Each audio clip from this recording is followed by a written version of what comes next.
Olá, pessoal! Não deve ser nada fácil erguer tudo isso. Quanta energia associada, né? Nesse vídeo, nós vamos tratar do trabalho da força-peso. Considere um corpo de massa m no local em que existe campo gravitacional G. Logo, ele estará sujeito a uma força gravitacional que nós chamamos de peso, vertical e para baixo. Considere também que o corpo parta de um início e chegue num fim, como mostra esse esquema. Como calcular o trabalho desse peso? Façamos pela definição de trabalho. Pela definição de trabalho, veja se vocês lembram. O trabalho de uma força corresponde à força vezes o deslocamento sofrido pelo ponto de aplicação da força, que nesse caso é a distância percorrida d, vezes o cosseno do ângulo formado entre a força e o deslocamento, que nesse caso é zero. Bom, calculemos então o trabalho desse peso. O peso, você bem se lembra, é m vezes g. Essa distância percorrida, note que é uma diferença de alturas. Aqui, a altura inicial descontada da altura final corresponde a essa distância percorrida. O cosseno do ângulo formado, nesse caso, cosseno de zero, 1, elemento neutro na multiplicação. Agora, basta aplicar a distributiva. Chegamos em trabalho do peso como sendo mgh no início menos mgh no fim.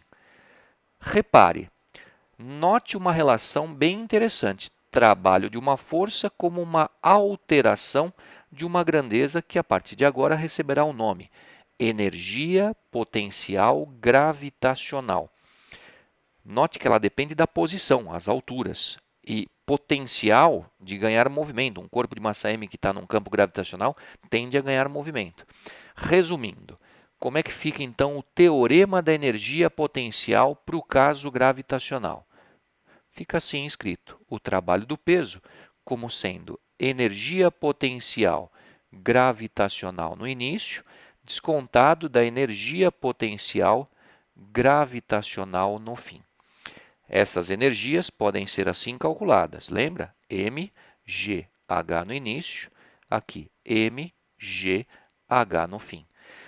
Uma observação importante. É importante salientar aqui que o trabalho do peso vai depender das diferentes alturas. Não vai depender da trajetória escolhida.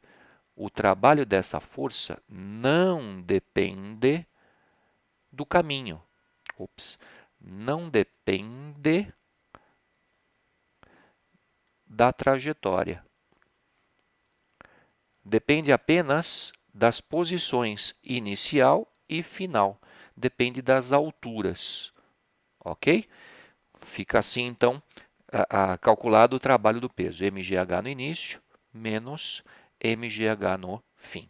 Cada uma dessas relações, mgh, correspondem à energia potencial, que no sistema internacional deve aparecer aqui quilograma, deve aparecer campo gravitacional ou aceleração da gravidade em metros por segundo ao quadrado e alturas em metros, para que o trabalho apareça em joules.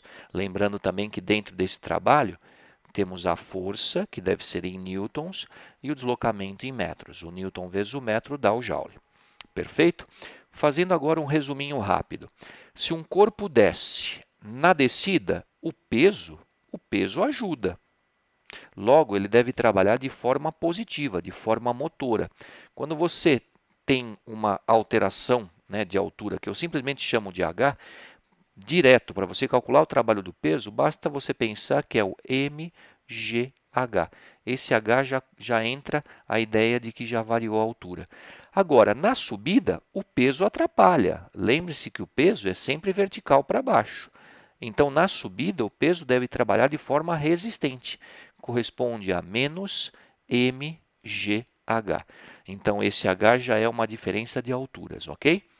Perfeito, pessoal. Sabemos, então, usar o teorema para calcular o trabalho de peso na descida ou mesmo na subida. Retomando aquele slide anterior, aquele lá no começo, essa atleta deve ter aplicado força que trabalhou de forma motora para erguer o corpo. Só que o peso atrapalhou na subida. Então, o peso trabalha de forma resistente, negativa. E a força que a atleta deve ter aplicado ao halteres deve ter trabalhado de forma positiva. Né? O quanto de energia que essa atleta ofereceu para esse sistema corresponde ao trabalho do peso, só que com um sinal trocado, né? com um sinal mais e não menos. O peso atrapalhou a subida, a moça aplicou uma força que ajudou o corpo a subir. É isso, pessoal.